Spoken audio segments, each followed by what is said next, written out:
আসসালামু আলাইকুম বাংলার জনগণ। দেশ ও প্রবাস যে যেখান থেকেই দেখছেন, বাংলা জীবন ইউটিউব চ্যানেলের পক্ষ থেকে আপনাকে স্বাগতম। আজকে আমরা কথা বলবো একজন তরুণ প্রবাসী রেমিটেন্স যোদ্ধার সাথে। শুনবো তার মুখ থেকে তার প্রবাস জীবনের গল্প। চলুন শুরু করা যাক। প্রথমে আমরা জানবো আমাদের সাথে যে আজকে আছেন আমাদের অতিথি, ওনার নাম এবং পরিচয় এবং ওনার দেশের বাড়ি কোন জায়গায়। আসসালামু আলাইকুম। আমার নাম রাহিম। আমার দেশের বাড়ি ব্রাহ্মণবাড়িয়া, নবীনগর থানা, নাটগড় ইউনিয়ন, কুড়িঘর গ্রাম। আচ্ছা, তো আপনি প্রবাসে আসছেন কত বছর হইছে? প্রবাসে আসলেন কত সালে বা এই পর্যন্ত কত বছর, কত সময় হইল? আমি প্রবাসে আসছি 2022 সালে। ৩ বছর হয়ে গেছে। তো এই যে প্রবাসে আসলেন, নতুন অবস্থায় আসার পর প্রবাসটা আসলে কেমন মনে হইছে? বা দেশের থেকে আসার আগে বিদেশ সম্পর্কে কি ধারণা ছিল? এবং বিদেশে আসার পর বিদেশটারে কিরকম দেখলেন? ২ টার মধ্যে কি পার্থক্য? দেশে থাকতে তো অন্যরকম মনে হইছে। এ জায়গায় তো আর ঐরকম না। দেশে তো অনেক কিছুই ভাবছি যে এখানে আসলে ভাবছি মানে একবারে সহজ ভাবছি আরকি। কিন্তু আসলে এ জায়গায় এত সহজ না। কিছু কইরা নিতে হই, কষ্ট করতে হই। এভাবেই চলে আরকি। কেউ কাজ পায়, কেউ পায় না। দেখেছি যার কাছের লোক আছে, কাজ-কাম দিতে পারে, তাইলে কাজ-কাম করতে পারে। না থাকলে তো দেখেছি কি খানা খাইতে পারে না, ভালো জায়গায় থাকতে পারে না। এভাবেই আরকি যা। আচ্ছা, তাইলে আমরা শুনতে পেলাম উনি বলল যে দেশের থেকে আসার আগে মানুষ আসলে যেমনটা ভাবে বিদেশে আসার পর কিন্তু এমনটা পাওয়া যায় না। এবং আরেকটা কথা বলল যে নিজের লোকের মাধ্যমে। তো আপনি আসলে কার মাধ্যমে আসছিলেন, কিভাবে আসলেন এবং আপনি আসতে গিয়ে কেমন খরচ হইল? বা এই পর্যন্ত কি আপনার খরচের টাকা ২ বছরে কতটুকু রিকভার করতে পারলেন? আমি আলহামদুলিল্লাহ কাজও পাইছি আইসা। আসতেও বেশি টাকা খরচ হয় নাই। বাট এ জায়গায় আইসা কফিলের মাধ্যমে অনেক দেখেছি কি কফিল ভালো পড়ে না। তারপরে কাফালা হইতে হইছে। ২-৩ বার কাফালা হইতে গেছে, হইতে হইছে। এগুলা করতে গিয়ে আমার অনেক টাকা খরচ হইছে। মানে যা লুজি করছি ওইগুলার পিছনেই চইলা গেছে আরকি। বাট ভালো টাকা ইনকাম করছিলাম, কিন্তু রাখতে পারিনি। আচ্ছা, তো উনি আসার পর আসলে যারা পুরাতন প্রবাসী তারা তো জানেন কফিল হইতেছে যে মালিক। মালিক ভালো পড়ে নাই। ওনারে যে আনছে সেই লোক ভালো কথা কাজে সবকিছু ঠিক রাখছে। নিজের লোকের মাধ্যমে আসছে। কিন্তু এখানে আসার পর মালিক ভালো না পড়ার, মানে কাফেলা হইতে হইছে, মানে ট্রান্সফার হইতে হইছে কয়েকবার। ইনকাম খুব ভালো অ্যামাউন্টই করছে কিন্তু এগুলা এইখানে খরচ করে ফালাইতে হইছে। তো এখন বর্তমান প্রবাস নিয়া এখন বর্তমানে যে পরিস্থিতিতে আছেন, কত বছর বিদেশ করার ইচ্ছা আছে? একটা আনুমানিক, বা বিদেশটা আসলে এখন বর্তমান সময়ে বিদেশ কিরকম মনে হইতেছে? আর নতুন অবস্থায় যদি কেউ আসতে চায়, তাদের জন্য কি পরামর্শ থাকবে? নতুন অবস্থায় যারা আসতেছে অ ওরাও তো মনে করেন যে আমরা যে সময় আইছিলাম, আমরা যেরকম ভাবছিলাম ওরাও তো ওরকমই ভাবতাছে। বাট ওরা যদি নাও করি ওরা বিশ্বাস করব না। ঠিক আছে? তো এখন আসলে বাহিরের অবস্থা অনেক খারাপ। কেউ কাজ পাইতেছে, কেউ পাইতেছে না। বেশিরভাগই কাজ পাইতেছে না মানুষ। আকামা পাইতেছে না, কাজ পাইতেছে না। দেখা গেছে কি থাকতে কষ্ট হইতাছে, খাইতে কষ্ট হইতাছে, বাড়ির থেকে আইনা খাইতে হইতাছে। অনেকেরই কাজ নাই। যেমন আমরারই দেখা গেছে কি নিজের লোক থাকাতে কাজ করতে পারতাছি, সবাই তো আর পারতেছে না। অনেক লোকেরই দেখা গেছে নিজের লোক আছে তারপরেও কাজ নাই। কাজ করতে পারতেছে না। কাগজপত্র সবই আছে, কাগজপত্র সব আছে, তারপরে কাজ। কাজ করতে পারতেছে না। কাজ নাই। তারপর চেকও চলতেছে অনেক বেশি বাহিরে। দেশে অনেক লোক পাঠায় দিতেছে দইরা, দইরা। এই আরকি এভাবেই চলতাছে। এখন তাইলে নতুন অবস্থায় আসার আগে অনেক বেশি চিন্তা ভাবনা করে তারপরে আসতে হবে। কারণ নিজের লোক থাকার পরেও সৌদি আরব বর্তমানে ইকামা কাগজপত্র সবকিছু থাকার পরেও কাজ পাওয়া যাইতেছে না। কারণ বর্তমান সৌদি আরবে লোকের সংখ্যা অনেক বেশি হয়ে গেছে। কাজের থেকে লোকের সংখ্যা কয়েক গুণ বেশি হয়ে গেছে। তো এই যে আপনার যে এই যে যাত্রা, প্রবাসে আসার পর দেশ এবং প্রবাস এই ২ জায়গার মধ্যে নিজের মধ্যে কতটুকু মানে পরিবর্তন অনুভব করলেন? বা প্রবাসে আসলে আসলেই কি মানুষের মধ্যে কতটা পরিবর্তন হয়? আপনার নিজের অভিজ্ঞতার থেকে মনে হইল? এই বিষয়ে আমাদেরকে কিছু বলেন। প্রবাসে আপনার পরিবর্তন অনেকই আছে। যেমন দেশে যেভাবে চলতাম, এ জায়গায় এভাবে চলতে পারি না। ঠিক আছে? বাড়ির কথা মনে হইলো দেখা গেছে কি এনি বইরা থাকতো, সবাই তো আর বাড়িতে যাইতেও পারে না। চেষ্টা থাকলেও যাওয়া যায় না। ওইভাবে না একভাবে আটকে থাকতে হই। যে এই জায়গার থেকে চইলা যাইবো একবারে দেশে যাই কিছু করব, তাও মানুষ পারে না। চিন্তা করে সবসময়ই যে চইলা যাইবো, যে দেশে কিছু করব, কিন্তু দেশে গিয়ে কিছু করতে পারে না।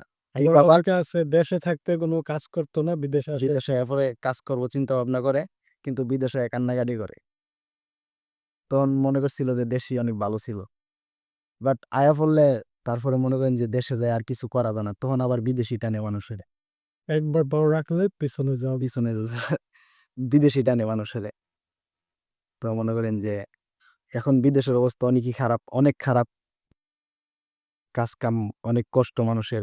কাজ-কাম করতে পারতেছে না। ভালো করে খাইতে পারতেছে না। অনেক লোক আছে দেশের থেকে টাকা আইন্না তারপরে চলতাছে।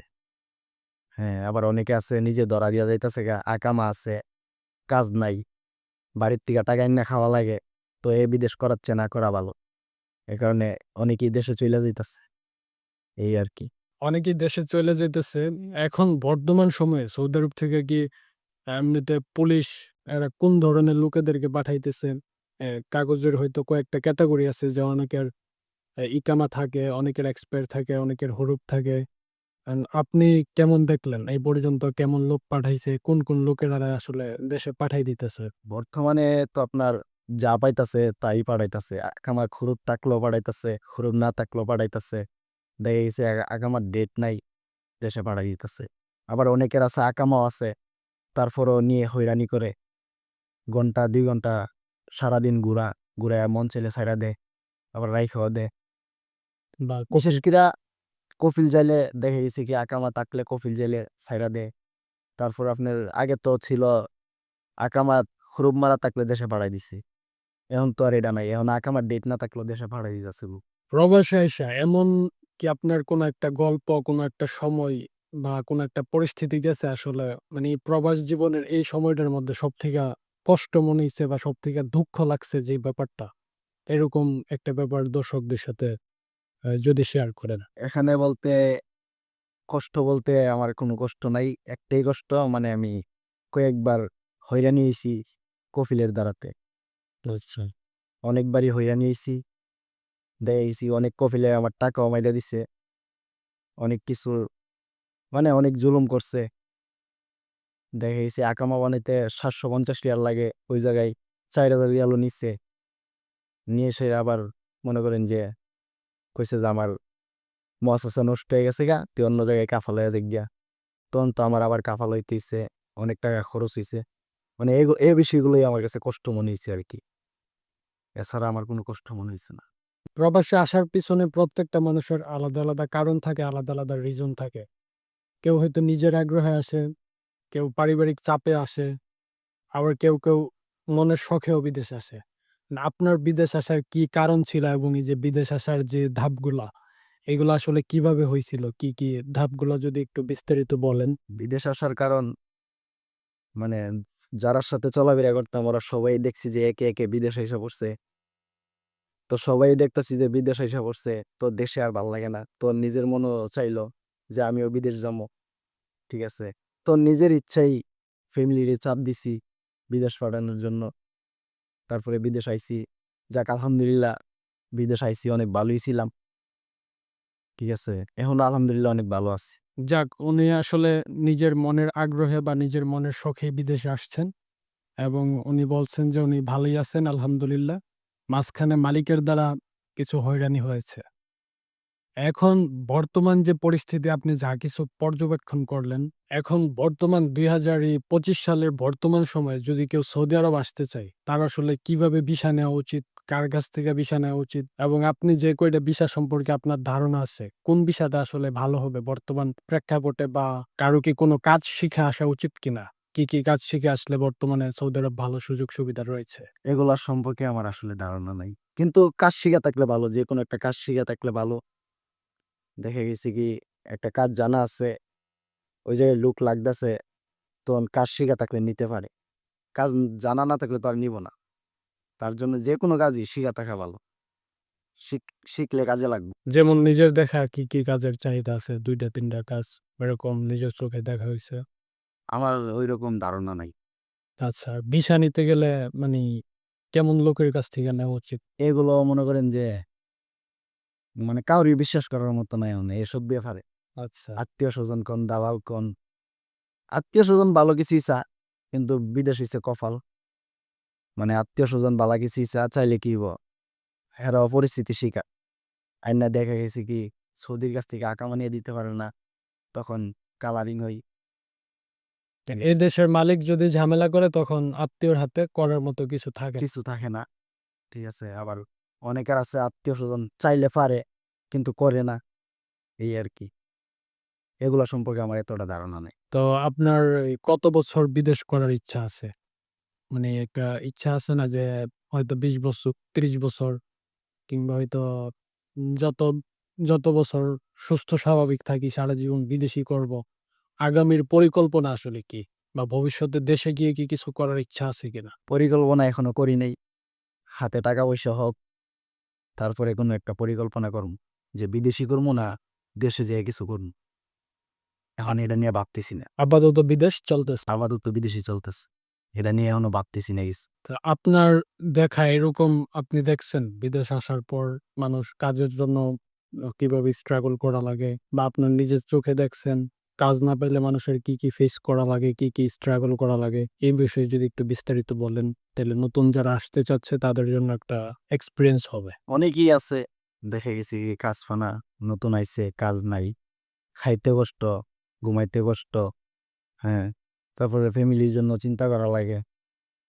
ঠিক আছে? তখন না পাইলে অনেক কিছুই করতে চায়, করতেও পারে না। ঠিক আছে? পরে মনে করেন যে আকামা অফা থাহে না। আকামা টেক গেলে গা নতুন আকামাও বানাইতে পারে না। দেখা গেছে কি আকামা দিছে, কাজ নাই, কাজ করতে পারছে না। বছর শেষে আবার নিজে যে টাকা দিয়ে আকামা বানাইবো ওই টাকাটাও নাই। ঠিক আছে? তখন মনে করেন যে বাড়ির থেকে অনেকে আছে বাড়ির থেকে আইনা আকামা করতেছে। আবার অনেকে চিন্তা করে বাড়ির থেকে টাকাটা আইনা আকামা বানায় কি করমু? যদি কাজ না থাকে।